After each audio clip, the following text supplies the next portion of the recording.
এখন বাজে সকালের ৬টা, আর ৬টার সময় দেখো আমার ছেলে উঠেই কিন্তু চিৎকার চেঁচামেচি আরম্ভ করে দিছে। কারণ কারণ রইল গিয়া হ্যাঁ স্কুলে যেত না। তো বাবা দেখো কত মানানোর চেষ্টা করতেছে, কিন্তু কিন্তু একদমই মানতে রাজি না। হ্যাঁ কুলে লইয়া হাঁটাইতেছে, খেলা করতেছে। হ্যাঁ কিন্তু প্রচণ্ড রাগ হয়ে রইছে। মানে এত রাগ, মানে কি কমু, তোমরা না দেখলে বিশ্বাস করতা না। হ্যাঁ যে এত কষ্ট স্কুলে লইয়া যাওন, মানে হ্যাঁ স্কুল ভাল লাগে না, স্কুলে যাইতো না। এখন জোর টোর কইরা রেডি টেডি করাই আসিরা, তো ফাইনালি স্কুলে লইয়া যাওয়া হইতেছে। তো আয়া পড়ছি ঘরে, আর এক্ষণে রান্নাবান্না সব কমপ্লিট। এই দেখো মাছের ঝোল করছি, আর করছি গিয়া আলু ভাজি পেঁয়াজ আর কাঁচা লঙ্কা দিয়া সেরা। আর এখানে করছি আম দিয়া আচার, মানে টক। আর বাইরে দেখো ওয়েদারটা একদম ক্লাউডি, আর একটু বৃষ্টিও হয়েছে। খুব ঠান্ডা ঠান্ডা ভাব, খুব ভাল লাগতেছে। আর আজকে আইছে এসির কভার। তো কভারটা আমার দেখে ভীষণ ভাল লাগছে, আর অনেক চিপ রেটে আমি পাইছি কভারটা। তোমরা কেমন লাগছে তোমরা অবশ্যই জানাও। কভারটা কিন্তু একদম একদম চিপ প্রাইস। তো কইও। আর এক্ষণে আমার ঘর দরটি একটু গুছামো, কারণ খুব মানে হয়ে গেছিল, ঘর দরজাটা নোংরা হয়ে গেছিল। তো আজকে বেডশিটটা চেঞ্জ করুন। বাচ্চারা রুমে তো জানোই তোমরা, বাচ্চারা এত নোংরা করে, মানে 2 দিন বেডশিট 2 দিন ভালো করে যায় না। মানে বেডশিট এত নোংরা হয়, মানে কালো হয়ে থাকে, পেন্সিলের দাগ পড়ে থাকে। তারপরে কিছু খাইলে বেডশিটে ফালাই দিব, মানে এরকম একটা অবস্থা হয়ে যায়। তো বেডশিট 2 দিন পর পরই চেঞ্জ করতে লাগে। তার লেগে আমি অনেক সময় প্রায়ই মানে একদম যে পুরান হয়ে জায়গা, ফেড হয়ে জায়গা, ওই রকম বেডশিটটি আমি বেশিরভাগ আমি মানে বিছানার মধ্যে আমি করে রাখি, বিছাইয়ে রাখি। নাইলে মানে একদমই নষ্ট হয়ে জায়গা। নতুন বেডশিট মানে আমি মানে বিছাইতেই পারি না, বিছাইলেই মানে নতুন বেডশিটটি নোংরা হয়ে জায়গা, তারপর দাগ টাগ পড়ে জায়গা। তারপরে কষ্ট লাগে যে কেড়েই পাতলাম, কিন্তু ইচ্ছা করে যে বিছানাটা খুব সুন্দর করে গুছায় টুছায় রাখি, নতুন বেডশিট টেডশিট বিছায় রাখি। কিন্তু আমার ছেলের লেগে পারি না, কারণ ছেলে তো নোংরা করে রেখে দিব। তো দেখো কমপ্লিট, আজকে আমি একটা নতুন বেডশিটই বিছাইলাম। আর এখন একটু ঘর দরজাগুলা ঝাড় দিলাম, ঝাড়টার দিয়ে সেরা উঠান টুটান ঝাড় দিমু, ঝাড় দিয়ে তারপরে কাজের দিকে যামুগা। তো আজকে স্কুলের মধ্যে মানে কি কমু, অনেক বড় একটা ঝামেলা হয়েছে। তো স্কুলের মধ্যে গিয়ে সেরা মেজাজটা একদম গরম হয়ে গেছে। স্কুলের আন্টি ভীষণ রুডভাবে মিসবিহেভিয়ার করছে আমার ছেলের সঙ্গে। তো প্রায়ই একজন আন্টি আছে, ওনার নামটা আমি কইতাম না, মানে উনি এত মিসবিহেভিয়ার মানে সব বাচ্চারা লোকই করে, মারে না, হাত উঠায় না, কিন্তু মুখের ভাষা এত বিশ্রী আর এত ভয়ঙ্কর যে শুনলে মানে কি কমু, বড়রা তো মানে ছোটরা তো কি করবো, মানে একদম নার্ভাসই হয়ে যায়। এমনি তারা স্কুলে যাইতে চায় না, স্কুলে গেলেও অনেক কষ্ট করে সেটা তারা বসানো হয়, তারা পড়াশোনা করে বা করে থাকে। তো আন্টি যদি আদর না করে, আন্টি যদি তারা ভালো বা না বাসে, সুন্দর করে কথা না কয়, তাহলে তারা কি বইব স্কুলে? তো বইতো না। তো আজকে আমার ছেলে স্কুলের মধ্যে গিয়া শরীর আন্টিও ক্লাসে আছে আর বমি করতেছিল। তো তখনই আন্টি কইতেছিল, এই তুই বাইরে গিয়া বমি করবি, তুই ক্লাসে বমি করবি না। তো বাচ্চারা কি বুঝে যে বমি কোন সময় বমি হইব? আমরা বড়রাই কইতে পারি না, হঠাৎ করে বমি আয়া পড়ে।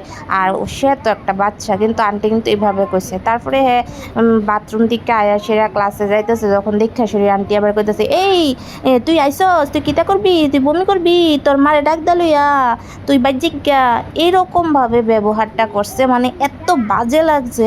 মানে তোমরা যদি নিজের কানে শুনতা তো কইলা হইলে। তারপর আমি HM স্যারে, হেডমাস্টার স্যারে গিয়া সেরে আমি কমপ্লেন করছি। তারপর আমি দরখাস্তও দিছি, কইছি আমরা কমিটির জানামু বা করুম। তো স্যারে অনুরোধ করছে যে না, আজকের পর থেকে এই আন্টি ক্লাস করাইতো না, যদিও করায় এরকম মিসবিহেভিয়ার আর কোনো দিন করতো না। আজকে প্রথমবার আমার দিকে চায়া সেরা আপনি মাফ করে দেন। তারপরে আর কি কমু, তো স্যারের কথাটা আমরা রাখছি। তো যদি নেক্সট টাইম আন্টি এরকম ব্যবহার করে, তো তাইনেরে আমি কোনো রকমই আমি তাইনেরে মানে যে করে দিমু, মাফ করে দিমু বা ছাড় দিয়ে দিমু, ওইটা কিন্তু আর করতাম না। আর এদিকে দেখো সন্ধ্যা হয়ে গেছে সন্ধ্যার সময় আমার ছেলে কিন্তু খুব সুন্দর করে সন্ধ্যাবাতি দিতেছে। আমার ছেলে প্রায়ই সন্ধ্যাবাতি দেয়। তো আজকের এই দিনটা মানে ওই সকালবেলা যে মুডটা খারাপ হয়েছে, তারপর থেকে কিন্তু মুডটা খারাপই যাইতেছিল। তো আমার ছেলে কিন্তু সন্ধ্যাবাতি দিতেছে খুব সুন্দর করে, তখন আমার মনটা খুব ভালো লাগতেছিল আবার।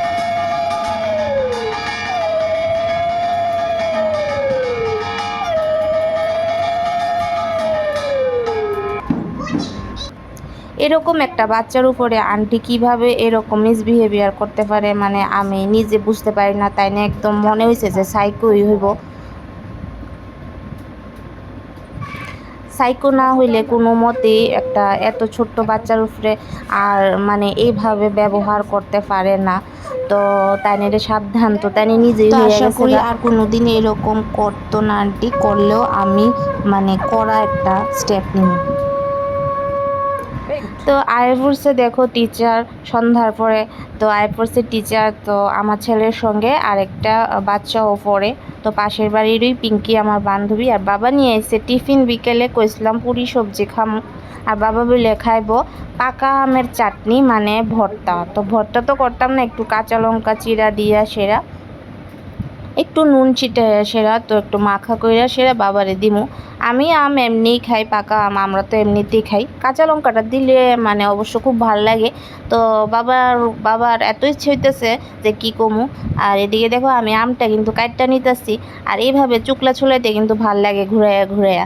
আর এখন আমি মাইখা নেবো একটু নুন দিয়া আর কাঁচা লঙ্কা দিয়া। তো কাঁচা লঙ্কাটা আজকে আনছিল, তো ভীষণই ঝাল, মানে কি কমু, একটু হাতটা আমার নাকের ঘেনে লাগছিল, আর তো মানে পুরাইতা ছিল যে কি কমু, মানে কিছু কোয়ার মতো নেই। তো চলো বাবার নিয়ে দেই, আর বাবা খাইয়া খুবই টেস্টি আর খুবই মজা পাইছে।